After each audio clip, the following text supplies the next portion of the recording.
여러분 한 해 동안 얼마나 수고가 많으셨습니까? 우리 앞뒤 좌우에 계신 분들에게 이렇게 한번 격려해 주시고 권면해 주십시오. 한 해 동안 수고 참 많으셨습니다. 새해 복 많이 받으십시오. 한 해를 주 안에서 열심으로 또 뛰고 살아오신 여러분들에게 예수님의 특별한 사랑과 은혜가 임하시기를 주의 이름으로 축원합니다. 세상에 참 위대한 사람들이 많이 있습니다. 그 위대한 사람들을 보면 참 우리가 볼 때는 위대한 사람들이지만 우리 개인적으로 그 삶을 본받기에는 참 미치지 못하겠다. 거기에 이르지 못하겠다 하는 그런 위대한 위인들이 있습니다. 아마 미국 사람으로 따지자면 에이브라함 링컨이나 또 마틴 루터 주니어 킹 목사님 같은 이런 분들이 그런 분들이라고 생각이 됩니다. 모두가 다 좀 우러러보는 사람들이지만 한편 과연 거기에 내 인생이 일부라도 비슷할 수 있을까? 이런 생각들을 해보게 되는 것이죠. 저는 한국 사람이라서 그런 위대한 사람 떠올리라고 하면 아직까지는 뭐 에이브라함 링컨, 이렇게 마틴 루터 킹 주니어 목사님 이런 분이 먼저 떠오르기보다는 다른 한국 분이 먼저 떠오릅니다. 예를 들면 저한테는 이순신 장군, 이런 분이 먼저 떠오릅니다. 여러분 이순신 장군의 일대기를 뭐 여기 계신 분들 중에서 읽어보지 않은 분, 들어보지 않은 분, 한국 분이라면 모르는 분은 없으실 겁니다. 이순신 장군 정말 그때 그 전쟁 상황 속에서 일본군이 왜군이 계속 쳐들어오는 그때에도 정말 해군이 그렇게 약했던 상황 속에서 여러분 전체 세계의 이 해군 전쟁사를 통틀어 봐도 이순신 장군처럼 전쟁에 임하고 또 승리했던 군인은 없습니다. 또 이렇게 얘기하면 어떤 분이 또 이렇게 잘 조사해가지고 저 구석에 어디에 우리가 알지 못하는 나라에 그런 장군이 있던데 이런 분이 또 가끔 계실까봐 제가 찾아본 바에 의하면 이라는 단서를 제가 달아야 되겠습니다. 제가 찾아본 바에 의하면 한 번도 패전을 한 적이 없습니다. 이순신 장군은 단 한 번도 패전한 적이 없습니다. 그런데 한 번 조정에 그러니까 그때 당시에 나라가 명하는 것에 대해서 불복종을 한 적이 있습니다. 언제냐면 그때가 이제 선조 임금 때 아니었습니까? 그때 뭡니까 신하들이 함께 모여서 이제 총진격을 하겠다 하는 그런 전략을 세우고 이순신 장군에게도 명령을 내렸는데 이순신 장군이 아무리 생각을 해봐도 여기 함께 동참했다가는 다 죽는다는 생각을 한 거죠. 그래서 그때 어쩔 수 없이 좀 불복종을 했어요. 그 일로 인해서 나중에 물론 그 전투는 졌고요. 그 일로 인해서 이순신 장군이 이 한양으로 불려 올려집니다. 거기서 아주 온갖 고문을 다 당하죠. 불복종했다고 해서. 그리고 그 고문을 당한 상태에 있을 때에 그때 해군을 담당했었던 원균이라는 장군이 왜군과 이 바다에서 전쟁을 하면서 대패를 합니다. 아주 크게 지죠. 이순신 장군이 그 전까지 만들어 놓은 해군과 함대가 그때 거의 전멸을 당합니다. 그리고 나서 선조 임금이 다시 그 자리에 이순신 장군을 복귀를 시킵니다. 얼마 남지 않은 해군들이 남아있는 그런 상황 속에서. 그러니 이제 조선의 해군도 엉망이 되었고 이제 조금만 하면 조선을 집어삼킬 수 있겠다 생각한 상황에 이제 총력전을 그때 왜군이 펼치죠. 그 유명한 명량해전이 그때 이제 일어나게 되는데요. 그때 그 명량해전을 위해서 들어왔던 왜군의 그 배의 숫자가 133척이라고 합니다. 또 이제 이렇게 얘기하면 어떤 분이 목사님 132척이라고 얘기하는 자료도 있던데요. 그러는데 제가 살펴본 바에 의하면 133척의 배가 쳐들어왔다고 그래요. 그러니 선조 임금이 이순신 장군과 그 해군을 불러들입니다. 너희들로서는 상대를 할 수 없다. 그러니 육군과 합쳐서 싸움을 해야 된다. 너희들 거기서 다 돌아와라. 그때 그 유명한 말씀, 신에게는 아직까지 12척의 배가 남아 있습니다. 자기에게 이제 12척 배, 12개의 배밖에 남아있지 않는데 이걸로 싸우겠다는 거예요. 결과들을 다 아시겠지만 여러분 그 12척의 배를 가지고 그 명량 해전에서 전쟁을 했는데 이겼습니다. 할렐루야. 이런 거 할렐루야 해도 되나 모르겠는데 제가 설교를 준비하다가 저 혼자서 할렐루야 이렇게 했습니다. 전쟁에서 조선이 이겼다고 그렇게만 좋아하는 게 아니라 그 이후로도 한 번도 진 적은 없습니다. 대신에 그 이후에 노량해전에서 돌아가시죠. 그 유명한 말을 또 남기십니다. 적에게 나의 죽음을 알리지 마라. 여러분 이순신 장군이 왜 이렇게 목숨을 걸고 싸웠던 겁니까? 임금을 위해서도 아니었습니다. 그저 나라와 백성을 위해서였었죠. 여러분 제가 왜 이순신 장군이 오늘 이 빌립보서의 말씀을 묵상하면서 생각이 났느냐. 사도 바울도 목숨을 걸고 죽기 살기로 살아가는 그런 사람이었습니다. 그런데 이순신 장군은 나라와 백성을 위해서 그렇게 했다고 하면 사도 바울은 누구를 위해서, 무엇을 위해서 그렇게 죽기 살기로 목숨을 걸고 살아갔느냐 하는 것입니다.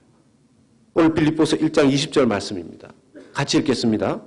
나의 간절한 기대와 소망을 따라 아무 일에든지 부끄러워하지 아니하고 지금도 전과 같이 온전히 담대하여 살든지 죽든지 내 몸에서 그리스도가 존귀하게 되게 하려 하나니. 아멘.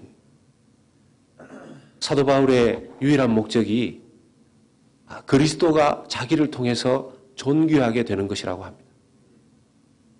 나라도 아니고 백성도 아니고 예수 그리스도가 자기의 삶을 통해서 존귀하게 된다면 자기는 죽기 살기로 그 일을 하겠다라는 것이에요.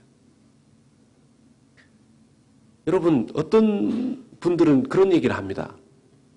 사도 바울이 직접 예수를 만난 적이 있습니까? 여러분 제자들처럼 사도 바울이 3년 동안 예수님과 함께 지냈었던 그런 제자입니까? 실제로 사도 바울은 다메섹 도상에서 빛 가운데 그 성령의 음성, 예수님의 음성을 들었을 뿐입니다. 그때 이후로 본인에게 믿음이 생겨서 그 믿음 안에서 예수 그리스도를 성령으로 더불어 교제하면서 그때 당시에 기록된 복음서들과 그리고 구약의 성경들을 계속해서 다시 묵상해 보면서 예수 그리스도가 바로 구약에 예언되어져 있었던 그 메시아구나.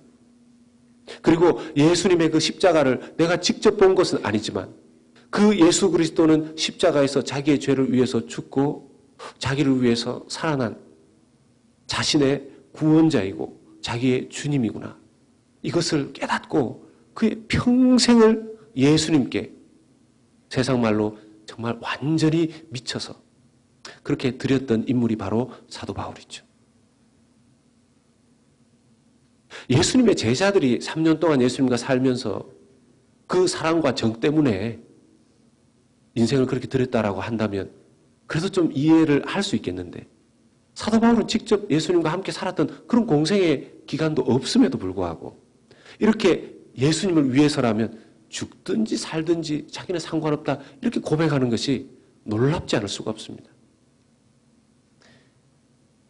빌립보서 1장 21절 말씀에는 내게 사는 것이 그리스도니 죽는 것도 유익합니다. 이렇게 말씀하십니다. 이 말씀을 가만히 들여다보면 사도 바울이 내가 죽는 것도 유익하다 하는 이야기가 결코 자기가 이 세상에 믿음을 가지고 살아가면 고생밖에 할 게 없기 때문에 빨리 이 세상의 삶을 끝내고 편안하게 믿음 생활할 수 있는 천국으로 갔으면 좋겠다 하는 것이 사도 바울의 죽고 싶은 뜻이 아니라는 겁니다. 말씀을 잘 들여다보면 내게 사는 것이 이미 그리스도라는 겁니다. already 예수 그리스도께서 내 안에 사신다는 것이죠. 내 생각, 내 감정, 내 모든 삶의 부분들 예수님으로 꽉 차 있다는 것입니다. 살아 있어도 나는 내 안에 사는 것이 예수 그리스도이기 때문에 나는 죽어서 오히려 예수님과 더 가까이, 더 깊이 있게, 더 뚜렷하게 교제하고 함께 살아가고 싶다 하는 것이 사도 바울이 자기가 죽는 것도 자기에게 유익하다라는 뜻이 됩니다. 잘못 해석하면 안 됩니다. 이 세상 사는 것이 골치 아프고 힘드니까 빨리 죽어서 천국 가야 되겠다. 그런 뜻으로 자기가 죽는 것도 유익하다는 뜻이 아니라는 거죠.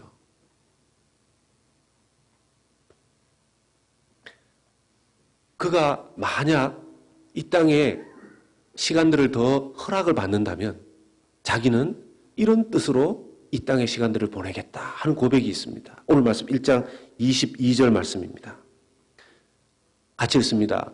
그러나 만일 육신으로 사는 이것이 내 일의 열매일진데 무엇을 택해야 하는지 나는 알지 못하노라. 아멘. 육신으로 사는 이것이 내 일의 열매라고 이야기합니다. 자기에게 시간이 남아있다면, 자기가 육신으로 살아간다면 어떤 열매를 하나님 앞에 맺어드린다는 것이죠. 무슨 뜻입니까? 자기가 이 땅에 숨이 붙어 있다면 그것은 열매를 맺으라는 하나님의 뜻이라는 겁니다. 쉽게 말하면 내가 이 땅에 숨 쉬고 살아갈 수 있도록 생명을 연장시켜 주시는 것은 내 사명을 하나님 앞에 이름으로 말미암아 하나님 앞에 그 열매를 올려드리게끔 하시는 하나님의 뜻으로 자기의 인생을 받아들인다는 것이죠. 사랑하는 여러분, 2018년도 하나님께서 우리에게 호흡을 허락하셨고 2019년도도 우리에게 호흡을 허락하시고 앞으로도 우리의 삶을 이곳에 시간을 허락하신다면 그것은 다른 뜻이 아니라 우리에게 사명이 있기 때문에 그 사명을 이루기 전에는 아직까지 돌아오지 마라. 열매를 다 맺고 그 사명을 다 맺고 나에게로 돌아와라 하는 하나님의 뜻인 줄로 믿고 살아가시는 여러분들 되시기를 주의 이름으로 축복합니다. 내 살아가는 이유, 내 삶의 존재 이유가 무엇인지 분명해야 된다는 것이죠. 만약 사명이 다 끝난다면 하나님께서 우리를 데리고 가시겠죠. 그러나 아직 우리에게 호흡할 수 있는 시간들을 허락하셨다면 사명이 아직 우리에게 있다는 것입니다. 하나님, 저처럼 연약하고 이제 리타이어하고 여러 가지 부분에서 무슨 사명을 행하기에는 눈에 보이는 것이 없습니다. 아닙니다. 하나님께서 반드시 사명이 있기 때문에 호흡을 허락하신 것입니다. 그것이 무엇인지 찾아내실 수 있는 그런 은혜가 여러분들에게 임하시기를 예수님의 이름으로 축복합니다. 하나님께 물어보십시오. 기도해 보십시오. 반드시 가르쳐 주실 것입니다. 사도 바울은 지금 감옥 안에 있습니다. 두 가지 판결밖에 없어요. 하나는 풀려나든지 무죄로 석방이 되든지 아니면 그때 당시에 가이사, 그때 당시에 시저, 이 로마의 황제보다 더 높은 신 예수 그리스도를 모셨다는 이유로 사형을 당하든지 둘 중에 하나입니다. 우리 같으면 예수님을 오늘날 믿어서 큰 손해를 입게 된다라면 어떤 결정을 할지 잘 모르겠습니다. 근데 사도 바울은 사형당해도 괜찮다라는 거예요. 사형당해도 괜찮다라는 거예요. 우리는 조금의 손해만 보면 견딜 수 없어 합니다. 견딜 수 없어. 1센트도 손해보면 그거 다 따져야 되는 분이 있어요. 보면. 이제 마트 한번 갔다 와가지고 이렇게 다 계산하잖아요. 다른 일에는 막 몇백 불씩 잘 쓰는데 이 계산이 일전이 이게 안 맞고 이러면은 다시 가가지고 다시 돌아가는데 가스비가 사실 더 들긴 해요. 근데 가서 또 그렇게 해야 됩니다. 자기의 시시비비에 그렇게 민감한 게 우리 아닙니까? 우리 의가 살아있어가지고. 그런데 사도 바울은 자기가 예수님 전하다가 죽어도 상관없다는 거예요. 왜 이렇게까지 사도 바울이 예수님을 위해서 죽기 살기로 인생을 살아가는 것입니까? 사도 바울은 예수 그리스도의 은혜를 깨달은 사람이기 때문입니다. 예수 그리스도의 사랑을 깨달은 사람이기 때문에 그렇습니다. 예수 그리스도가 자기의 생명을 구원해 주었다라는 것을 깨달은 사람입니다. 요한복음 10장 11절 말씀을 그가 믿었죠. 같이 읽습니다. 나는 선한 목자라 선한 목자는 양들을 위하여 목숨을 버리거니와. 아멘. 예수님이 자기의 선한 목자로 오셨다는 것을 그가 깨달았습니다. 그리고 그 목자가 자기를 위해서 죽으셨다는 걸 자기가 깨닫게 된 거죠. 그런데 그냥 그 목자가 자기를 위해서 죽은 것도 너무너무 감사한데 그 사랑의 수준이 더 깊이 나아가면 요한복음 15장 13절의 말씀을 봅니다. 같이 읽습니다. 사람이 친구를 위하여 자기 목숨을 버리면 이보다 더 큰 사랑이 없나니. 친구를 위하여 목숨을 버리는 사람 거의 없습니다. 그런데 왜 이 말씀을 하실까요? 친구를 위하여서 목숨을 버리는 사람이 거의 없는데 예수님께서 우리를 위해서 죽어주신 것이 친구로서 죽어주셨단 말입니까? 목자로서 목자의 사랑으로 죽어주신 것까지도 감사한데 친구로서 우리를 위해 죽어주셨다는 겁니까? 요한복음 15장 15절 말씀입니다. 같이 읽겠습니다. 이제부터는 너희를 종이라 하지 아니하리니 종은 주인이 하는 것을 알지 못함이라. 너희를 친구라 하였노니 내가 내 아버지께 들은 것을 다 너희에게 알게 하였음이라. 아멘. 예수님이 우리를 위해서 죽어주신, 우리에게 생명을 주신 그 사랑은 주인과 종의 관계를 뛰어넘어 우리를 친구로까지 불러주시는 그 은혜가, 그 사랑이 사도 바울의 심령 깊숙이 심겨지게 된 것입니다. 시간이 갈수록, 이 땅의 삶을 살아가면 살아갈수록 이것이 자기의 영혼과 육신을 완전히 지배하니까 사도 바울 속에는 무엇으로만 꽉 차 있었겠습니까? 예수 그리스도로만 꽉 차 있었던 것입니다. 사랑하는 여러분, 우리는 무엇으로 꽉 차 있을까요? 우리는 무엇으로 차 있을까요? 제가 한 주간 이 말씀을 가지고 설교를 하기 위해서 묵상을 하는데 이 말씀을 제가 설교를 할 수가 없는 겁니다. 제가 정말 예수 그리스도로 꽉 차 있는 사람인가? 있기는 있어요. 근데 꽉 차 있지는 않아요. 예수 그리스도가 제 안에 있기는 계세요. 그런데 이게 꽉 차 있는가? 여러분, 예수 그리스도로 꽉 차 있다는 것은 무슨 뜻입니까? 손을 만져도 예수 그리스도가 느껴지고, 안아도 예수 그리스도가 느껴지고, 발을 만져도 예수 그리스도가 느껴지고, 그냥 건드리기만 해도 예수 그리스도가 그 사람에게서 나와야 되지 않습니까? 저는 아니에요. 겨우 막 찾아내면 제 안에 예수 그리스도가 계신데 꼭꼭 숨겨놔가지고 잘못 건드리면 제 자신이 나오고 잘못 건드리면 또 다른 제 자아가 나오고 제가 그런 거죠. 하도 답답해가지고 뭐 설교를 준비한다고 뭐 주석을 보고 해도 이게 해결이 안 되니까 하루를 금식을 해봤습니다. 금식한 건지 굶은 건지 잘 모르겠어요. 그때 한 가지를 깨달았는데 제가 저를 비우지 않으면 예수 그리스도로 채울 수 없다는 걸 깨닫게 됐습니다. 여러 가지를 함께 채울 수 없는 거죠. 여러분, 사도 바울이 자기에게 있는 것을 다 비워버렸습니다. 그리고 예수 그리스도로 채웠습니다.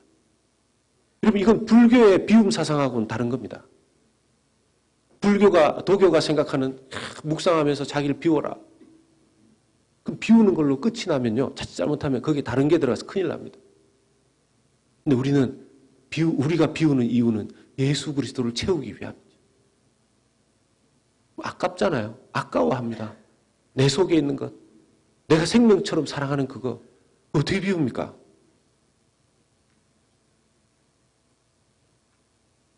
내가 내가 생명처럼 사랑하는 게 뭔지 점검할 수 있는 방법이 뭡니까? 하나님께서 오늘 내놔라. 하나님께서 오늘 내놔라. 생명처럼 사랑하는 너의 것들 내놔라. 너 통장에 있는 그거 내놔라. 그럼 주실 수 있습니까? 너희 가정에 있는 너희 자녀들 내놔라. 주실 수 있습니까?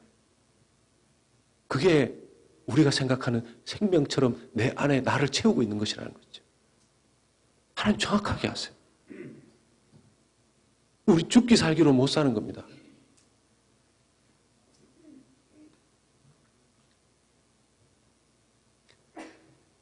그런데 사도 바울은 하나님께서 자기를 죽이시지 않고 사형을 내리시지 않고 풀려날 것을 깨닫게 됐습니다. 하나님께서 가르쳐 주셨어요. 빌립보서 1장 25절 말씀에 내가 살 것과 같이 읽습니다. 너희 믿음의 진보와 기쁨을 위하여 너희 무리와 함께 거할 이것을 확실히 아노니. 사도 바울은 또 깨달았어요. 자기가 여기에서 사형언도를 받지 않고 살아날 것을. 근데 그 살아나는 이유가 무엇인지도 같이 하나님이 알려주셨습니다. 뭡니까? 너희 믿음의 진보와 기쁨을 위하여. 너희 믿음의 성숙과 성장을 위하여. 여러분, 어떤 믿음의 성장과 성숙이 있어야 된다고 사도 바울이 말했습니까? 이미 편지에 기록하였죠. 빌립보서 1장 9절과 11절의 말씀 속에 어떤 믿음의 성숙이 있어야 되는지 이미 사도 바울이 가르쳐 주었습니다. 같이 읽겠습니다.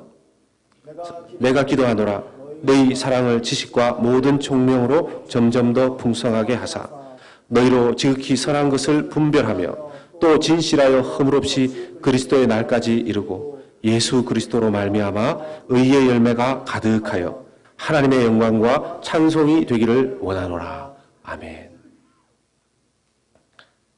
사랑과 분별 그리고 진실함, 의의 열매 이런 것들이 빌립보 교회에 더 아직까지 필요하기 때문에 하나님께서 자기를 풀려나게 하실 뿐만 아니라 이 성숙을 위해서 자기를 빌립보 교회 교인들에게 다시 보낼 것을 자기는 확신했습니다. 너무 귀하죠. 여기서 또 하나 우리가 말씀을 통해서 깨달아야 될 것이 있습니다. 야, 사도 바울은 감옥에 들어가도 이렇게 풀려나는구나. 하나님께서 그냥 사도 바울을 이렇게 지극히 사랑하시는구나. 사도 바울의 능력은 대단하구나. 사도 바울이 그 감옥 안에서 얼마나 기도했길래 이걸 깨닫고 풀려나고 또 빌립보 교회에 다시 가고 이렇게 됐을까? 우리가 이렇게 생각할 수 있습니다. 근데 여러분, 사도 바울이 지금 감옥에서 풀려나고 성령께서 확신을 주시는 것에는 다른 이유가 있습니다. 오늘 말씀 빌립보서 1장 19절 말씀입니다.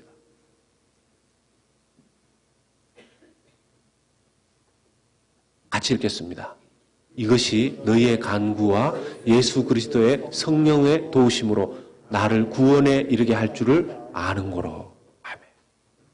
여기서 말하는 자기의 사도 바울의 구원은 하나는 석방이고 하나는 마지막 날에 얻게 되는 구원입니다. 그런데 첫 번째 그 석방에 대한 그 확신도 함께 왔어요. 그런데 무엇에 의해서 그렇게 그 석방에 이르게 되었다고 말합니까? 너희의 간구와. 여러분, 빌립보 교인들이 사도 바울을 위해서 정말 열심히 기도했습니다. 어느 정도로 열심히 기도했을까요? 예수 그리스도의 성령의 도우심이 발생할 만큼. 여러분, 우리가 기도할 때 얼마만큼 기도하는 것이 적당하겠습니까? 예, 오늘 말씀을 통해서 보면 성령의 도우심이 일어날 만큼 기도해야 됩니다. 성령의 도우심이 일어날 만큼 기도해야 됩니다. 그러면 성령의 도우심이 일어날 만큼 기도하는 기도는 어느 정도로 또 해야지 그 성령의 도우심이 일어날까요? 그건 저한테 물어보지 마시고 성령님께 물어보시고. 근데 기도해 보신 분들은 알아요.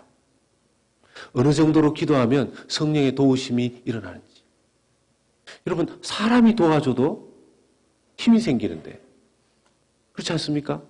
사람이 막 도와줘도 힘이 생기는데 하나님께서 우리를 도와주시면 어떤 역사가 있겠습니까? 사도 바울이 감옥에서 풀려나는 역사가 생기지 않습니까? 사도 바울이 다시 빌립보 교회로 돌아가는 역사가 생기지 않습니까? 사랑하는 여러분, 2018년 이제 지나갑니다.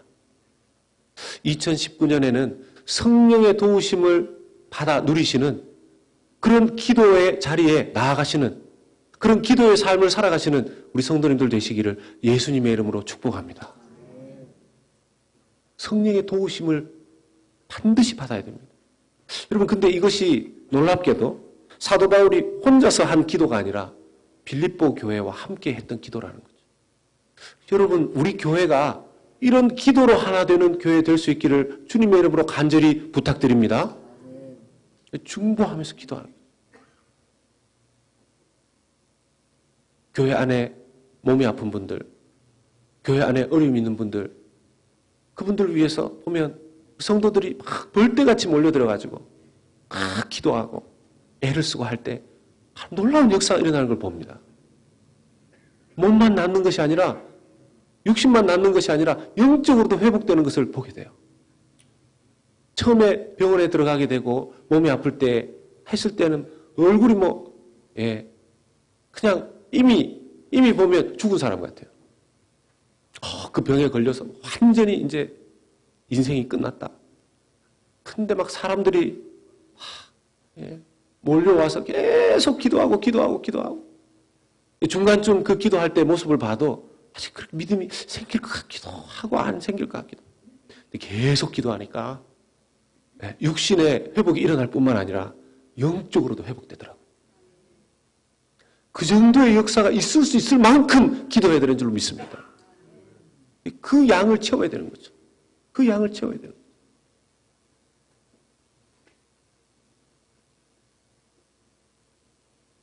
사도 바울은 오직 예수 그리스도의 이름 외에 사람이 변화되고 사람이 살아나고 세상이 뒤바뀌는 일이 있을 수 있는 그 일은 예수 그리스도의 이름 외에는 없다는 걸 깊이 깨달은 사람이었습니다.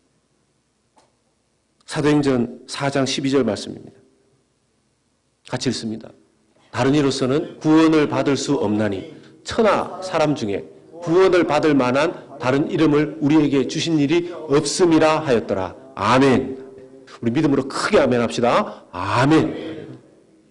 여러분, 구원이라는 그 단어가 하나는 감옥에서 풀려나는 의미도 있다 그랬고요. 마지막 날에는 완벽하게 우리가 천국에 들어가서 영혼의 구원을 받는 그 두 가지 의미가 같이 있다고 그랬습니다. 그럼 여러분, 천국에서 받는 그 구원뿐만 아니라 예수 그리스도의 이름으로 우리의 삶의 현실 가운데에서도 어떤 것에 그것에 묶여있든지 간에 기도로 성령의 역사로 말미암아 풀려나는 일이 있게 되는 줄로 믿으시기를 축원합니다. 오늘 그걸 우리가 누릴 수 있어야 돼요.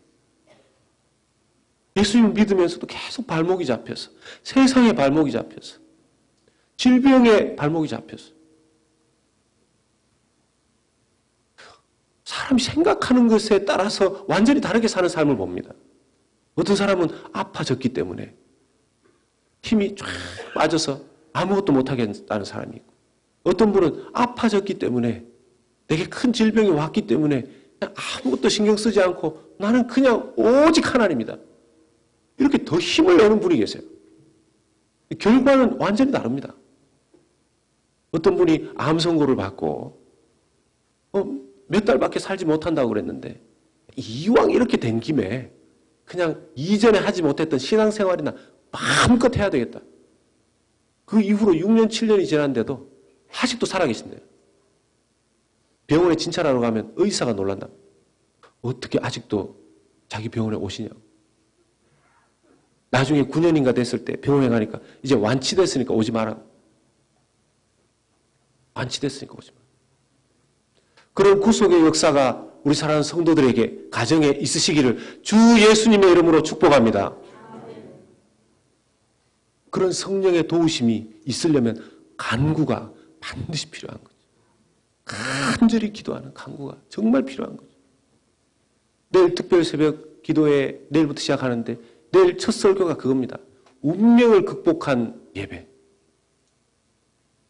여러분, 하나님 앞에 예배 잘 드리면요, 자기의 지금의 상황의 운명마저 극복이 됩니다. 아니, 인간적인 삶의 운명도 극복하지 못하는 예수의 이름 믿어서 뭐합니까? 그렇지 않습니까?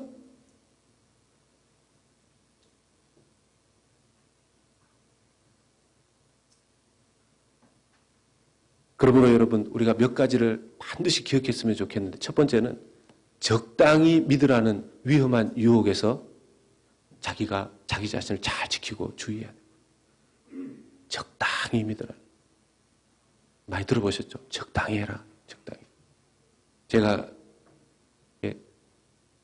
살짝 이렇게 미치려고 했을 때 교회 제 부모님께서 적당히 해라. 적당히. 교회 적당히 다녀라. 그러다가 목사 된다. 네. 그러다가 목사 된다. 네. 마태복음 7장 21절 말씀 봅니다. 겁나는 말씀인데 같이 읽겠습니다. 나더러 주여 주여 하는 자마다 다 천국에 들어갈 것이 아니요 다만 하늘에 계신 내 아버지의 뜻대로 행하는 자라야 들어가리라. 아멘. 참 겁나는 말씀이죠.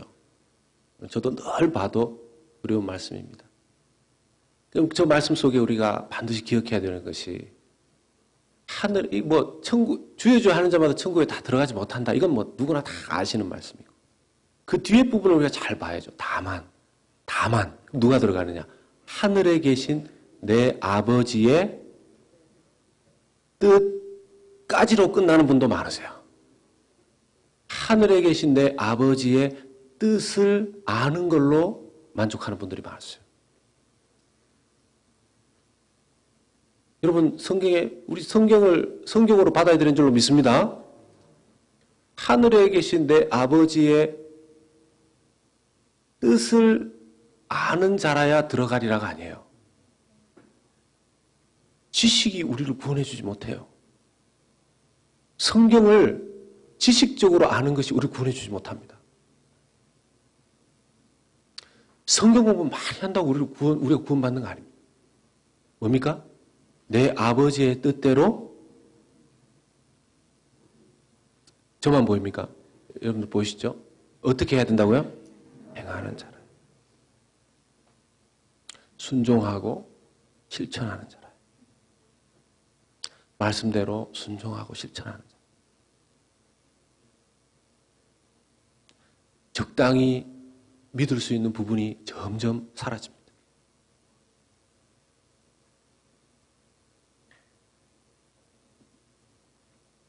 적당히 믿으려고 하면 자꾸 영적으로 실패합니다. 이순신 장군 얘기 나온 김에 좀 더 이순신 장군을 써먹으면 유명한 말씀 하지 않았습니까? 그분이 한문으로 썼는지 말로 하셨는지는 잘 모르지만 남아있는 기록에는 필사즉생, 필생즉사 이렇게 이걸 지금 영어 통역하고 있는 우리 집사님 어떻게 번역할지 잘 모르겠는데 우리말로 풀면 그거죠. 죽고자 하면 살 것이요. 살고자 하면 죽을 것이다. 대첩, 명량해전 들어가기 전에 그 수군들에게 이순신 장군이 했던 말입니다. 멋있는 말이죠. 여러분, 이 원조가 이순신 장군이 아니에요. 누굽니까? 예수님이 1500년 전에 이미 하셨어요. 근데 성경을 읽어서 읽은 게 아니라 약간 그런 위대한 분들은 약간 좀 통하는 게 있는지 모르겠어요. 요한복음 12장 25절에 예수님께서는 생명을 두고 이렇게 얘기하십니다. 같이 읽겠습니다. 자기의 생명을 사랑하는 자는 잃어버릴 것이요. 이 세상에서 자기의 생명을 미워하는 자는 영생하도록 보존하리라. 아멘. 자기 생명을 사랑하는 사람. 누구보다요? 예수님보다. 그런데 반대로 자기 생명을 미워하는 자는 누구보다요? 예수님보다.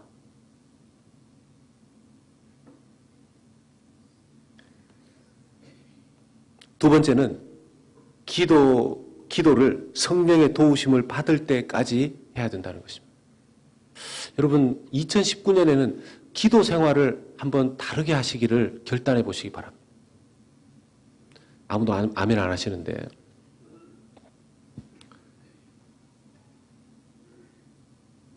오늘날의 시대를 보면 너무 편해져서 이게 문제인 것 같아요.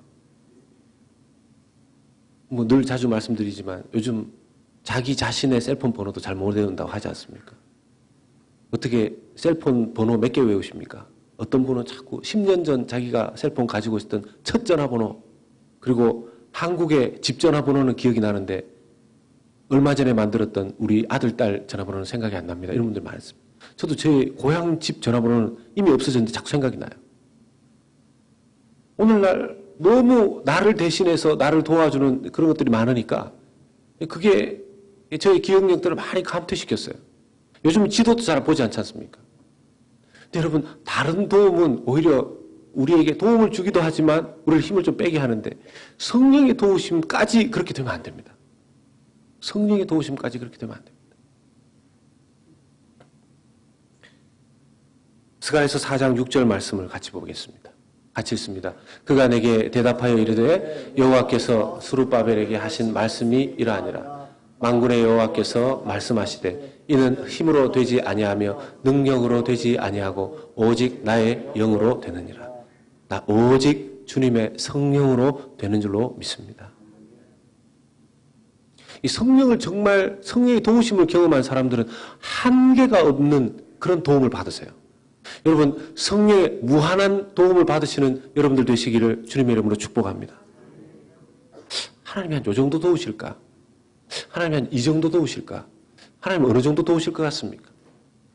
제가 이번 주에 기도원을 가면서 평상시하고 다르게 이번에는 자마라는 단체에서 운영하는 그 글로벌 캠퍼스라는 곳에 좀 갔어요. 이 자마라는 단체가 예수 부흥운동, 다음 세대 예수 부흥운동을 이끄는 한국인 단체입니다. 근데 스태프들이 얼마 안 돼요. 예수님께 완전히 올인한 교수님 한 분 계시고, 김충근 교수님이라고. 예수님께 또 완전히 올인한 목사님, 강수영 목사님이라고 한 분 계시고. 그리고 나머지는 그 가족들이 다 스텝이에요. 사모님, 딸, 막 이렇게. 그래서 부모님을 잘 만나야 됩니다. 자칫 잘못 걸리면 다 같이. 보니까 학교도 엄청 좋은 데 나왔는데, 거기에 다 사시는 거예요. LA에 원래 본부가 있으셨는데, 이분들의 꿈이 뭐냐 하면, 다음 세대를 위해서 하나님 큰 부지와 시설을 주시옵소서. 함께 대학도, 이 기독교 대학도 세우고, 훈련할 수 있는 장소도, 기숙사도 만들고, 기도를 하셨는데, 얼마 전에 텍사스에 저 타일러 쪽에 가다 보면 린데일이라는 곳에 이 미국의 기독교 청소년 단체가 세운 시설이 발견된 겁니다. 2천만 불짜리. 요즘 막 2천만 불 뭐 이렇게 얘기해도 놀라시지도 않아요. 좀 잘 사시는 분들이 많이 계신지. 예. 그래서 2천만 불짜리를 이 기독교 청소년 단체가 이제 포기하고 이 시설을 내놓고 팔려고 했는데 다른 기업들이 거기 막 달려듭니다. 가장 마지막까지 내려온 액수가 600만 불이었대요. 근데 거기도 이제 안 됐는데 이 자마라는 단체가 거기에 그 땅, 그 시설과 땅을 사겠다고. 돈이 있었을까요? 없었을까요? 네? 돈이 있으면 그런 단체들은 원래 돈이 없습니다. 돈이 하나도 없으면서 자기들이 제출을 해가지고 320만 불에 그 단체가 팔았어요. 그 시설과 땅을. 470 something 에이커예요. 뭐 놀라시지도 않아요. 뭐 470 에이커라 그래도 큰 집에 사시나 봐요. 320만 불인가를 결정을 하고 나서 결정이 통과가 되고 나서 기도를 하는 거예요. 하나님 320만 불 주십시오. 금식하고 철야하고. 그런데 갑자기 어떤 분이 미국에 사는 분도 아닌 동남아시아 지역 쪽에 사는 어떤 분이 연락 와가지고 150만 불 도네이션 하겠습니다. 또 어떤 분이 갑자기 연락 와서 50만 불 도네이션 하겠습니다. 그래서 320만 불을 다 이제 지불한 거예요. 다 땅을 사셨죠. 시설도 샀고. 근데 이제 좀 낡았으니까 리모델링을 해야 되는데 조사를 해보니까 리모델링 하는 값이 더 비싸요. 500만 불이 나왔어요. 또 그것도 또 기도하시는 거예요. 500만 불 중에서 일부가 또 채워져가지고 기숙사 하나 수리하고 이번에 우리 유스가 가가지고 거기서 한 건물에 묵었는데 이전까지 다녔던 모든 그 유스 수양의 시설 중에서 제일 좋은 데 있다 왔습니다. 그러면서 지금 아직까지 모자란 부분이 있으니까 한 구좌당 개인 뭐 500불, 교회도 500불 뭐 이렇게 해서 어떤 또 예수님께 완전히 미친 회사 중에 하나가 이제 개인 500불 펀드를 하면 그 회사에서 매칭 펀드로 500불을 이렇게 해주는 그런 회사가 나타나가지고, 예. 이제 250만 불을 모으면 이제 500만 불이 되는 거죠. 저도 잘 이런 것까지는 모르고 거기에 기도하러 갔다가 저도 이제, 예, 헌금 한 구좌 하고 왔습니다. 근데 보니까 이분들이 기도하는 모습을 보니까 뭐 안 되면 무조건 기도한 거예요. 목숨 걸고 기도하는 거예요. 죽기 살기로 기도하는 거예요. 여러분, 거기에 2가정, 3가정, 그 사람들이 그 300만 불, 500만 불, 합치면 800만 불짜리 그런 일을 어떻게 일으킵니까? 성령의 무한하신 도우심이 있었기 때문에 가능한 줄로 믿습니다. 아직도 성도들의 강구를 통해서, 아직도 저와 여러분들의 기도를 통해서 하나님이 하시는 일은 무궁무진한 줄로 믿습니다. 우리가 그걸 안 쓰는 거죠. 우리가 그렇게 믿음이 없는 거죠. 우리가 그만큼 기도해보지 않은 거죠. 2019년에는 우리의 간구와 기도가 지금까지의 우리의 테두리와 한계를 넘어서는 은혜를 경험하는 우리 연합의 모든 가족들 될 수 있기를 주님의 이름으로 축원합니다. 마지막으로는 우리의 삶이 예수님의 자랑이 되어야 한다는 것입니다. 우리의 삶이 예수님의 기쁨이 되고 자랑이 되어야 한다는 것입니다. 빌립보서 1장 26절 말씀 봅니다. 내가 다시 너희와 같이 있으므로 그리스도 예수 안에서 너희 자랑이 나로 말미암아 풍성하게 하려 함이라. 예수 그리스도를 그냥 죽기 살기로 믿었던 그의 인생에 자기가 석방되어져서 풀려나고 나면 내가 너희들 빌립보 교인들에게 가는 것이, 또 빌립보 교인들의 영적인 성숙을 내가 도와주는 것이 그것을 통해서 예수님의 자랑이 되는 그런 빌립보 교회로, 그런 나의 삶으로 드려지기를 원하노라 하는 사도 바울의 메시지가 담겨 있는 것이죠. 여러분, 2019년은 무엇을 놓고 지금 기도하기 시작하셨습니까? 하나님, 2019년에는 제가 예수님의 자랑거리가 되게 해 주시옵소서. 2019년에는 우리 교회가 예수님의 자랑스러운 교회가 되게 해 주시옵소서. 주님, 2019년에는 우리 자녀들이 예수님의 자랑거리가 되게 하여 주시옵소서. 이런 기도의 제목들을 올려드릴 수 있는 여러분들 되시기를 주 이름으로 축복합니다. 그러할 때 여러분, 정말 왜 사도 바울이 죽기 살기로 뛰었는지, 그것을 우리도 함께 고백할 수 있게 될 것입니다. 이제 말씀을 마무리하겠습니다. 올해 마지막 주일을 오늘 예배를 올려드리고 있습니다. 여러분, 한 해를 돌아보십시다. 어떠셨습니까? 예수님께서 나를 보시고 너의 이런 순간을 내가 기뻐한다. 너의 그런 헌신을 내가 기뻐한다. 내가 너의 그런 삶을 기뻐한다. 할 수 있는 것들이 얼마나 될까요? 그리고 2019년을 바라보십시다. 아예 여러분, 목표를 정하지 않고 달리면 어떤 결과가 자기에게 왔는지 점검조차 할 수 없습니다. 그게 적당히 믿는 거죠. 다 꺼내십시오. 온 가족 기도 제목, 오늘 주보 안에 포함되어 있는 거 다 꺼내십시오. 여러분, 거기에 자기 가족 안에서 2019년에 꼭 이루어지기를 원하는 그런 기도의 제목, 제일 중요한 것들 지금 쓰십시오. 제가 한 1분 정도 시간 드리겠습니다. 우리 교육자들하고 우리 안내팀들, 펜이 없는 분들 손 들어주시면 하겠습니다. 이거 안 쓰면 오늘 예배 안 끝냅니다. 제가 또 한담 하는 사람이라서. 여러분, 내일부터 특세 나오셔서 기도하면 가장 좋고, 만약에 형편과 여건이 도저히 안 되셔서 못 나오시는 분들도 쓰십시오. 일주일 내내 우리 교역자들이 이 기도 제목을 놓고 기도하고요. 저는 끝나고 나면 이 기도 제목을 가지고 계속 1년 기도하게 됩니다.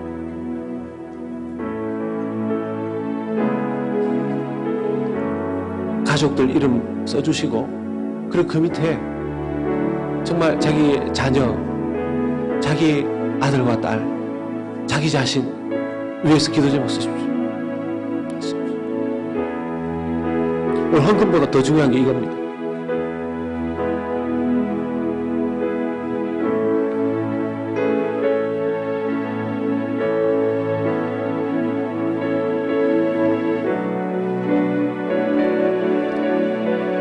그리고 좀 쓰시려면 아까도 말씀드렸지만 그냥 내가 신경 쓰면 할 수 있는 정도의 수준의 기도 제목 말고 그걸 좀 넘어서서 기도 제목을 좀 내십시오. 정말 내 수준의 한계를 넘어서는 하나님의 도우심을 얻기를 원합니다 하는 그런 마음으로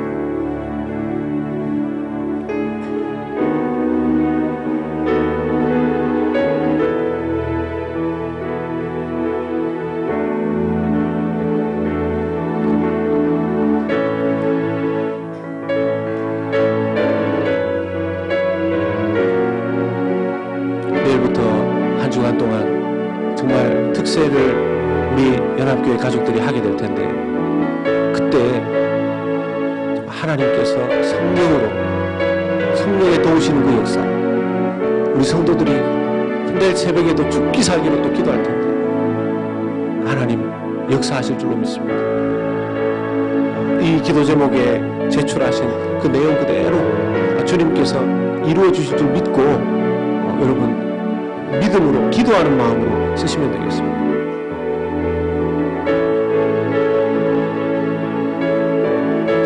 일주일 열심히 나오시면 기도의 응답은 뭐 당연한 거고, 예, 특세 기념 티를 받는 거는 이제 보너스가 되겠습니다.